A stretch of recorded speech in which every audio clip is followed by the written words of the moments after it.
Hi, my name is Rachel Dudley. I'm one of the co-owners of Location Fixer Productions. I've been involved in the company since its onset just over 11 years ago. Hi, I'm Sai Frame, and I've been with the company for 10 years now, working with Rachel Dudley, and it's been an amazing adventure.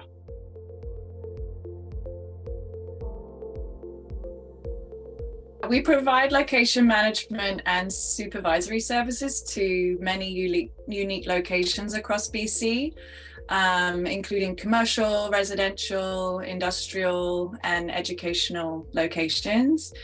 More than ever, there's a demand for liaison companies in BC, and especially Vancouver and surrounding areas, with the film industry busier than ever. Our involvement means that locations are effectively managed and organized, and lasting impact is minimized, and location owners are left with a really good taste in their mouth, and they want to encourage productions back over and over again. So we work a lot with larger, more complex locations such as YVR Airport, Vancouver Art Gallery, Fraser Coastal Health Hospitals, and the idea is that we go above and beyond the basics, and we have a really good grasp on the film industry here in BC. We try to maintain a really sustainable relationship between the productions and the locations, all the way from just making sure the shoot runs well to more of the green practices, use of alternative power options and those kind of things. It's a big job, and it takes both sides of the production and the location to make these particular locations work.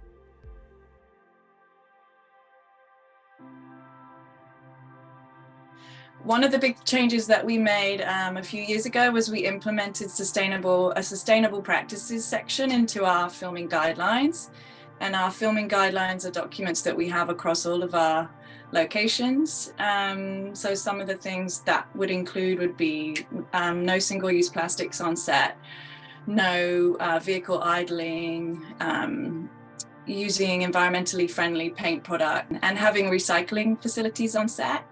So in our day-to-day logbooks, we actually get our film liaisons to track those items. So we will do a count of how many recycling bins they're using, how many diesel generators they have, and we're tracking that data, which is super important.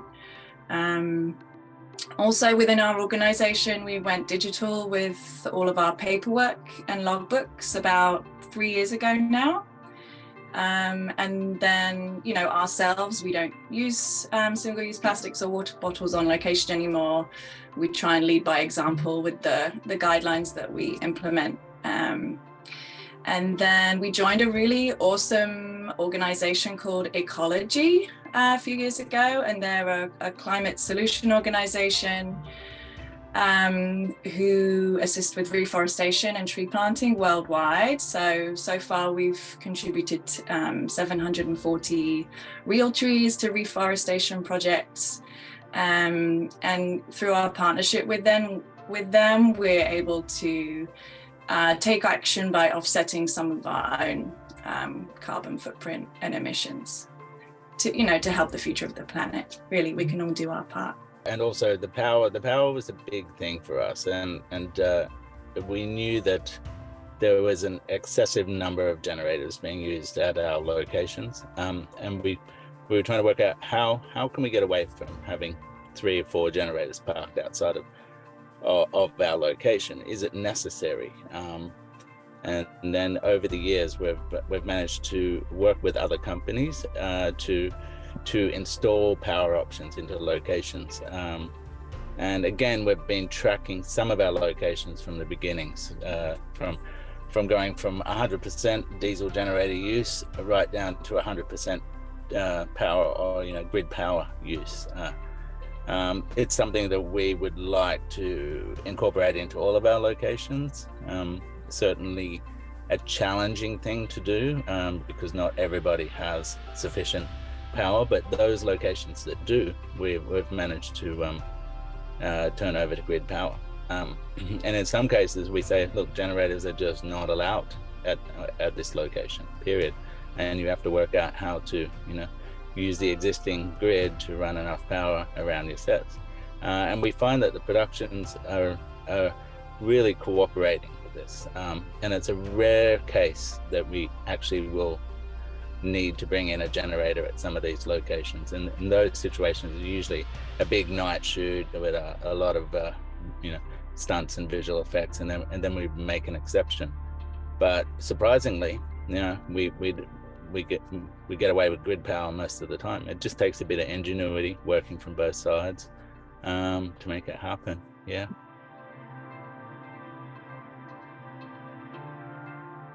The feedback we get is really positive. People like the collaborative approach that we take with coming up with these solutions. And I think at this point, we have the Vancouver Art Gallery, we have Dairyland, we have some really great examples of locations that are successfully working with electrical power stations on site now. So that's really great to show the success stories to other locations that we're trying to sell it to. Yeah, and to add to that, I think the productions have been wonderful in trying to embrace this. We're all on the same page here in the Lower Mainland in BC. Everybody's for a greener, more sustainable film industry, and everybody's working really hard to make sure that it happens. So I think in that sense, the adopting these new processes, although it hasn't been easy, people are willing to sort of make exceptions and work around the problems. It's been really good experience, and it's going to continue for sure.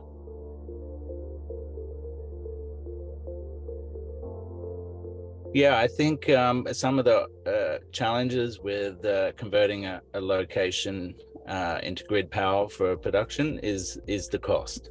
So it's a matter of convincing the owner or owners or a group of people to invest that initial lump sum of money.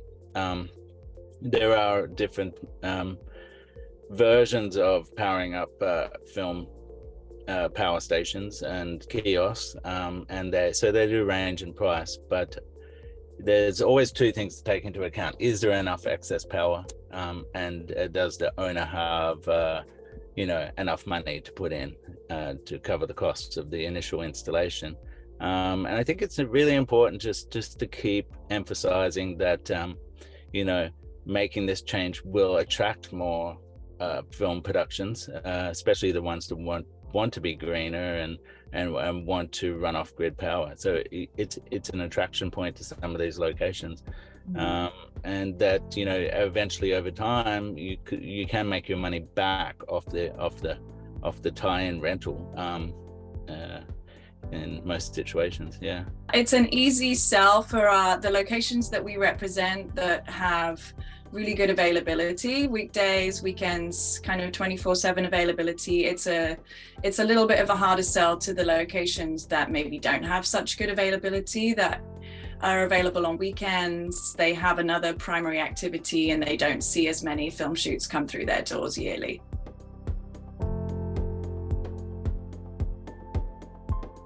I think, like, moving forward, this is action required for every single department and person on film sets or off film sets.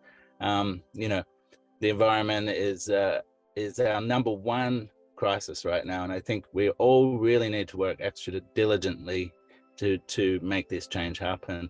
And it doesn't take just one department. It's not just up to the producer. It's not up to a location owner or anybody.